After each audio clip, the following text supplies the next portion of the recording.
مسجد میں آ جائیں, نماز 2 منٹ لیٹ ہو جائے جان پہ بن جاتی ہے. مولانا صاحب جمعہ پڑھاتے ہوئے 5 منٹ لیٹ کر دیں, گھڑی کو دیکھ رہے ہیں, کبھی جناب اس مولوی صاحب کے منہ کو دیکھ رہے ہیں, کبھی ادھر دیکھ رہے ہیں, کبھی ادھر دیکھ رہے ہیں. اور یہی قوم ہے شادی بیاہ کے اوپر 4 گھنٹے روٹی کے لیے بیٹھی ہوئی ہے. بیٹھی ہوئی ہے کہ نہیں؟ وہاں بزنس مین بھی بیٹھا ہے, وہاں جناب ملازم بھی بیٹھا ہے, وہاں وہ بھی بیٹھا ہے جو کہتا ہے جی میں 5 منٹ بیٹھ ہی نہیں سکتا, میں تو 10 منٹ کرسی پہ بیٹھوں جناب, میرا تو جسم درد کرنے لگا. وہ بھی 4 گھنٹے بیٹھے ہیں ایک بوٹی کے لیے. کھانے پتہ نہیں وہ بھی ہے کہ نہیں, اتنی بیماریاں لگی ہوئی ہیں, بلڈ پریشر ہے, شوگر ہے, پتہ نہیں کیا سے کیا کچھ ہے. کھانے 2 لقمے بھی ہیں یا نہیں, اور ان 2 لقموں کے لیے 4 گھنٹے بیٹھے ہوئے ہیں, کوئی تکلیف نہیں ہے. حالانکہ کوئی اس کے اوپر ثواب نہیں ہے, کوئی نیکی نہیں ہے اس کے اوپر, بلکہ اگر عورتوں کو دیکھ رہے ہیں تو گناہ کبیرہ ہے, لعنتیں برس رہی ہیں. موسیقی سن رہے ہیں تو گناہ کبیرہ ہے, گناہ حاصل کر رہے ہیں وہاں بیٹھے. تو مسجد میں بیٹھنا تو 1 سیکنڈ آپ کا عبادت ہے. نماز کے انتظار میں بیٹھے ہو, جمعہ کے انتظار میں بیٹھے ہو, جیسے بھی اللہ کے گھر میں بیٹھے ہو, 1 لمحہ آپ کا عبادت ہے اور وہاں پہ جان پہ بنی ہوئی ہے. تو میرے محترم سامعین, آج ہم وقت کو بہت زیادہ ضائع کر رہے ہیں, بہت زیادہ ضائع کر رہے ہیں. تو جس طرح فرمایا کہ یہ جو برف بیچنے والا ہے, اگر اس کی برف نہ بکے تو اس کا ساری تجارت اس کی خسارے کے اندر ہے. کیونکہ تاجروں کی 3 قسمیں ہیں.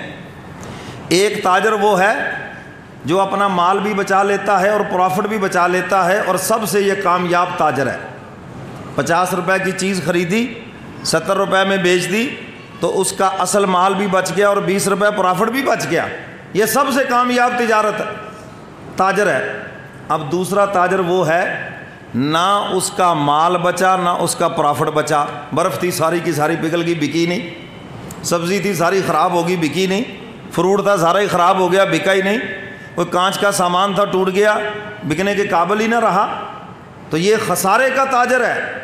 اور تیسرے نمبر پر فرمایا کہ جو پرافٹ ہے وہ بھی نکل گیا, اصل مال اگرچہ بچ گیا لیکن پھر بھی تاجر کہیں گے یہ بھی گھاٹے کا تاجر ہے, کیونکہ پرافٹ ہی کوئی نہیں ہے.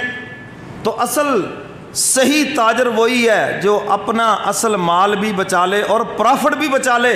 تو ہم سب یہاں تاجر بن کے آئے ہیں, اور قرآن کریم نے بتایا ہے تم میں سے کامیاب تاجر ہے ہی وہ جو اپنے اس وقت کو قیمتی بنا لے. اللہ کا قرآن ہمیں بتا رہا ہے, فرمایا یا ایھا الذین آمنوا هل ادلکم علی تجارۃ تنجیکم من عذاب علیم. کہہ دو سبحان اللہ. جو سو رہے ہیں نا ذرا ان کو جگاؤ, یہ میری طبیعت پہ اثر انداز ہو رہے ہیں, ان کو جگاؤ ذرا, اونچی کہو سبحان اللہ.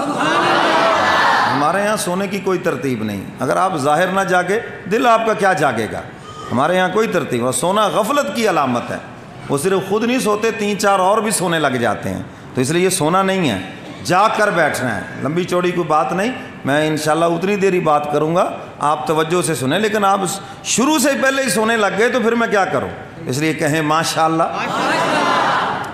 فرمایا یا ایھا الذین آمنوا هل ادلکم علی تجارۃ تنجیکم. حق تعالیٰ فرماتے ہیں اے ایمان والو, آؤ میں تمہیں ایسی تجارت نہ بتلاؤں جو تجارت تمہیں دردناک عذاب سے بچا لے. اللہ فرماتے ہیں میں ایسی تجارت نہ بتاؤں تمہیں, اور جو اللہ بتائیں اس میں تو کوئی خسارہ ہے ہی نہیں, اس میں کوئی نقصان ہے ہی نہیں, کیونکہ اللہ تو اپنے بندے کا نقصان چاہتے ہی نہیں. تو فرمایا جو تم کو دردناک عذاب سے بچا لے. وہ کیا چیز ہے؟ فرمایا تؤمنون باللہ ورسولہ وتجاہدون فی سبیل اللہ باموالکم وانفسکم ذالکم خیر لکم ان کنتم تعلمون.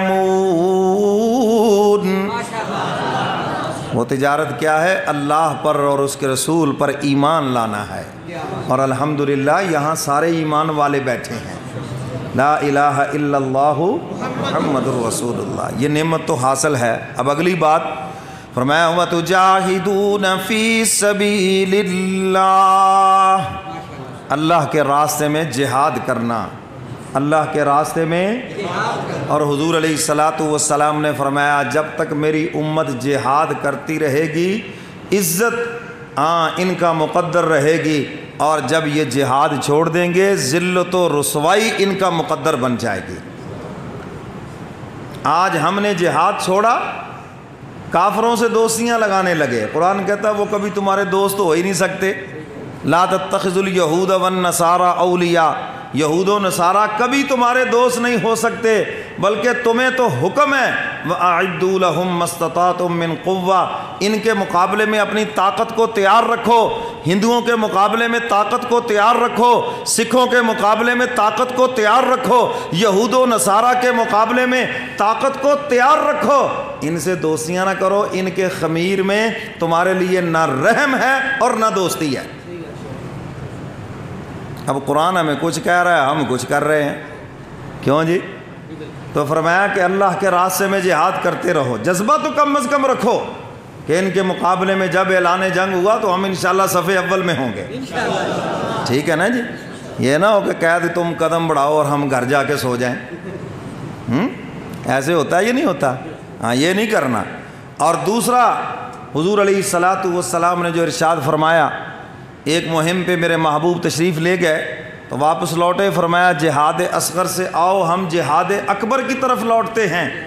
اور وہ جہاد اکبر کیا ہے؟ اپنے نفس کے خلاف جہاد کرنا، اپنے نفس کے خلاف۔ آج ہم نفس کو پال رہے ہیں، یہ جو ہمارا اندر ہے نا، ایک باہر کا دشمن ہے شیطان، اور ایک ہمارے اندر کا دشمن ہے انسان کا اپنا نفس۔ ساری دنیا کو شیطان نے گمراہ کیا، اور خود شیطان کو گمراہ کرنے کے لیے دوسرا شیطان نہیں آیا، بلکہ اس کے اپنے نفس نے اس کو گمراہ کیا ہے۔ ہم اس کو پال رہے ہیں، ہم اس کی مان رہے ہیں، ہم اس کی ہر خواہش پوری کر رہے ہیں، اور یہ نفس ہمیں آہستہ آہستہ جہنم کی طرف لے کے جا رہا ہے، ہمیں احساس بھی نہیں۔ تو میرے محترم سامعین، اس کے خلاف جہاد اکبر ہے، حضور علیہ الصلاۃ نے اس کو جہاد اکبر قرار دیا ہے۔ اللہ اکبر۔ فرمایا کہ اللہ کے راستے میں جہاد مال کے ساتھ بھی ہوگا، جان کے ساتھ بھی ہوگا، مال کے ساتھ بھی کبھی جہاد اور کبھی جان کے ساتھ۔ حضرت شاہ حکیم اختر صاحب نور اللہ مرقدہ فرمایا کرتے تھے جس نے جان لڑائی اسی نے جان بچائی، جو جان لڑائے گا وہی جان بچائے گا، کیونکہ نیکی کے اوپر طبیعت کو لانا پڑتا ہے اور گناہ پر طبیعت خود بخود ہی چلتی ہے۔ نیکی پر لانا پڑے گا، گھسیٹ کے لانا پڑے گا، کوشش کر کے لانا پڑے گا، پھر نیک اعمال کے اوپر طبیعت جا کے کہیں چلے گی، اور گناہ کے اوپر تو خود بخود ہی چلے گی، خود بخود چلے گی گناہ کے اوپر۔ بہت سے لوگ آتے ہیں، وہ آ کے کہتے ہیں مولوی صاحب نماز پڑھتے جی مزہ نہیں آتا، جی فلاں عبادت کرتے مزہ نہیں آتا۔ میں نے کہا آپ مزے کے لیے کرتے ہی کیوں ہیں؟ آپ اللہ اس کے رسول کا حکم سمجھ کے کریں، مزہ آئے یا نہ آئے، مزہ آئے گا تو پھر بھی ثواب ہے، نہیں آئے گا تو ڈبل اجر ہے، کہ آپ کا دل نہیں چاہ رہا تھا نماز پڑھنے کو، لیکن تم نے ہمت کر کے اپنے اوپر زور لگا کر اللہ کی بارگاہ میں کھڑے ہوئے نماز پڑھی، یہ جو تم نے کوشش زیادہ کی ہے اس پر علیحدہ سے اجر ملے گا۔ تو اس لیے مجاہدہ کریں اللہ کے لیے۔ اللہ اکبر۔ آگے